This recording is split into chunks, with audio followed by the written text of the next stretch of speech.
bisa dipungkiri, masa pandemi ini menjadi masa yang sulit bagi banyak orang. Salah satu situasi yang dirasakan oleh masyarakat Indonesia adalah adanya krisis pangan, yang disebabkan karena sejumlah jalur distribusi pangan terhambat, adanya penimbunan bahan pangan oleh oknum tertentu, hingga harga yang melambung tinggi. Oleh karena itu, sebagian warga memilih melakukan kegiatan berkebun untuk mencukupi kebutuhan pangan mereka secara mandiri. Seperti yang dilakukan oleh Arina Molita, seorang ibu rumah tangga. Ia mengisi waktu luangnya dengan berkebun di rumah.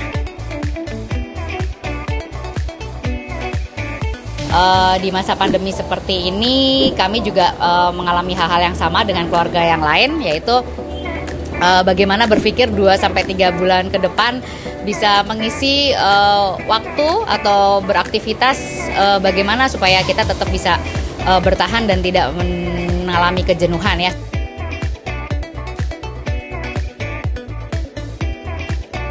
Awalnya tujuan berkebun ini hanya mencoba hal-hal baru seperti yang dicontohkan oleh orang tua kita di luar kota itu. Tapi setelah 1 bulan kami melakukannya, sepertinya seru juga kalau kita menyempurnakan kembali niatnya, karena ternyata manfaatnya banyak sekali gitu ya. Dengan bisa memproduksi sendiri, kita bisa menghasilkan tanaman sayuran yang sehat karena kita bisa kontrol nutrisinya sendiri. Semuanya kita tahu dari mulai awal proses pembibitan sampai penanaman, pemetikan kita tahu. Ini kita juga rencananya kalau memang ternyata ini baik, sudah ada banyak tetangga juga yang berminat begitu, bisa kita sampaikan juga secara keilmuan atau mungkin juga bisa untuk berbagi. Nah, ini bisa jadi tujuan utama juga karena di bulan yang baik ini untuk bisa berbagi ini suatu hal yang sangat luar biasa, karena berbaginya tidak hanya sekedar berbagi tapi berbagi sesuatu hal yang terbaik. Pertama, kita hanya membibit sesederhana, membibit tanaman yang paling mudah dulu, yaitu sayuran seperti kangkung, karena masa panennya cukup singkat, tidak lebih dari 1 bulan.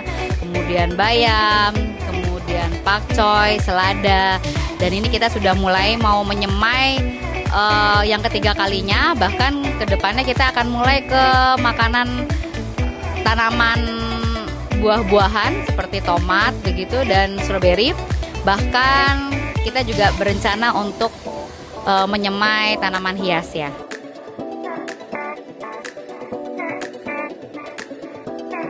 Karena paling kesulitannya hanya karena waktu di awal-awal kami memulai berkebun ini, awalnya kami belajar sendiri, otodidak, mencari sendiri informasinya melalui online, melalui sosial media, melalui internet.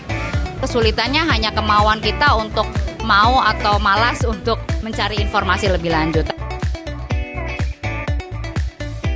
Tipsnya paling yang pertama itu tadi, satu, mencari informasi dan dukungan yang tepat dulu gitu, karena ketika kita mencari tahu di internet atau berusaha belajar otodidak sendiri, mungkin secara prosesnya jika mengalami kendala jadi lebih butuh effort atau upaya begitu ya. Tapi kalau dilakukan memulai dari yang kecil-kecil saja dulu, dari skala yang kecil yang paling mudah ditanam, misalnya tanaman sayuran, kangkung, atau yang paling cepat panen dan paling sedikit lah biasanya kendalanya, kita mulai dari skala kecil itu dulu.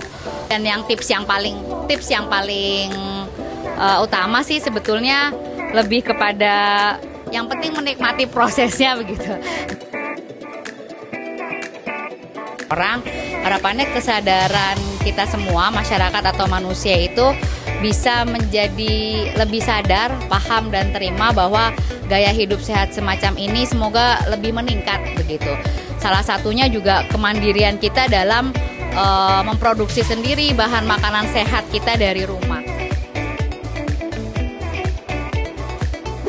Kita mulai dari hal yang kecil, kita mulai dari diri sendiri, kita mulai dari sekarang untuk bisa menjadi lebih mandiri ya, untuk mewujudkan Indonesia jauh lebih baik lagi. Insya Allah sih kemandirian Indonesia bisa kita mulai dari sekarang, dan inilah saatnya. Mari kita semua berjuang. Selamat berjuang, revolusi mental, inilah saatnya.